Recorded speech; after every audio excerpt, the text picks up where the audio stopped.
दोस्तों, इस तरह के मिर्च के पौधे आप भी उगा सकते हैं गमले में या ग्लास में।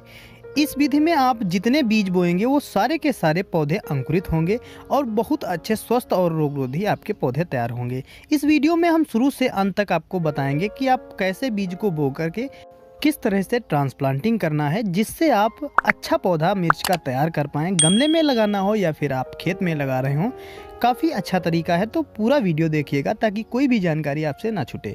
सबसे पहले हमने ले ली है 30% कंपोस्ट खाद, जो कि अच्छी गोबर की सड़ी हुई खाद थी।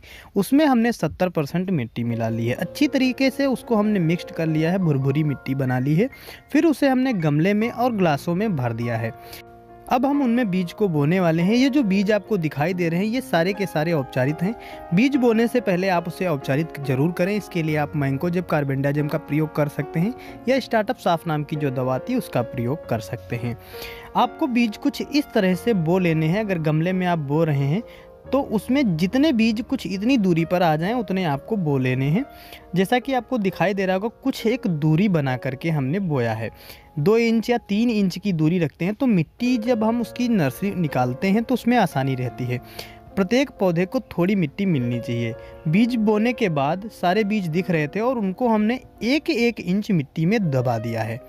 जो मिर्च की नर्सरी है, सेम इसी विधि से अगर आप तैयार करते हैं तो बहुत ही जल्दी ग्रोथ करेगी और काफ़ी अच्छा आपका अंकुरण रहेगा। बीज को हमने दबा दिया 1 इंच, इसके बाद हमने मिट्टी को बराबर कर दी है। अब हम उसमें हल्की सिंचाई करने वाले हैं। हल्की सिंचाई कुछ इस तरह से करनी है, जैसे गमले में आपने मिट्टी को भरा है तो पूरा गमला आपको पानी से नहीं भरना है।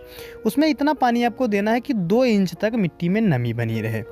मिर्च के बीज को काफ़ी अच्छी नमी चाहिए होती है, जिससे वह अंकुरण जल्दी करता है। ये नमी आपको तब तक बनाए रखनी है जब तक सारे के सारे बीज आपके अंकुरित नहीं हो जाएं।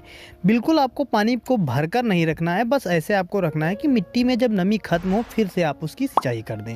बीज बोने के बाद हमें उस गमले को डायरेक्ट सनलाइट में रखना है। ये जो गमला आपको दिखाई दे रहा है, इसे हमने छत पे रखा है।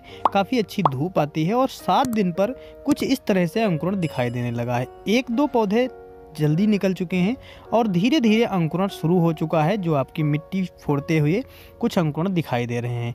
इसी तरह से दिन प्रतिदिन हमारे अंकुरण बढ़ते जाएंगे और तब तक आपको सिंचाई कंटिन्यू जारी रखनी है, यानी नमी बनाए रखना है। अगर नमी कम रहती है तो मिट्टी टाइट हो जाती है, जिससे अंकुरण अच्छा नहीं हो पाता है।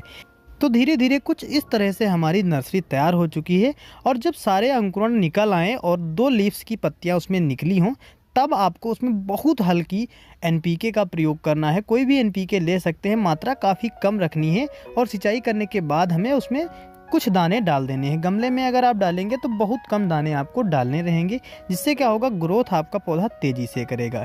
ये जो पौधे आपको दिखाई दे रहे हैं, ये 25 दिन पर इतने बड़े पौधे तैयार हो चुके हैं।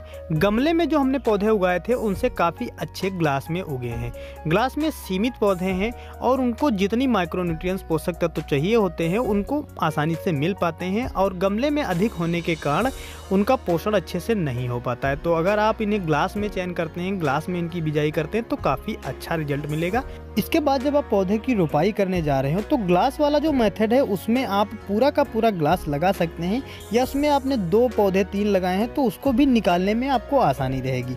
वहीं जो गमले वाला है, गमले से आप पौधे को निकाल रहे हैं तो निकालते समय ऐसे निकालें कि उसकी जड़ जो है कटने ना पाए और आसानी से उसकी मिट्टी के समेत पौधे को निकाल लें। इसके बाद आप रोपाई करें।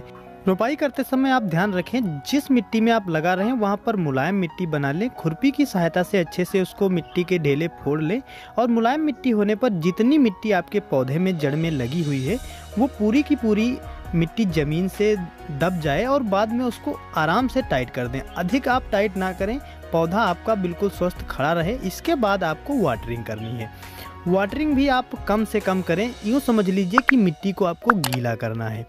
पौधे की दूसरी सिंचाई भी आपको तीसरे दिन पर इसी विधि से करनी है, जिससे आपके पौधे अच्छे से ग्रोथ करेंगे। बाद में आप पूरे खेत की भी सिंचाई कर सकते हैं।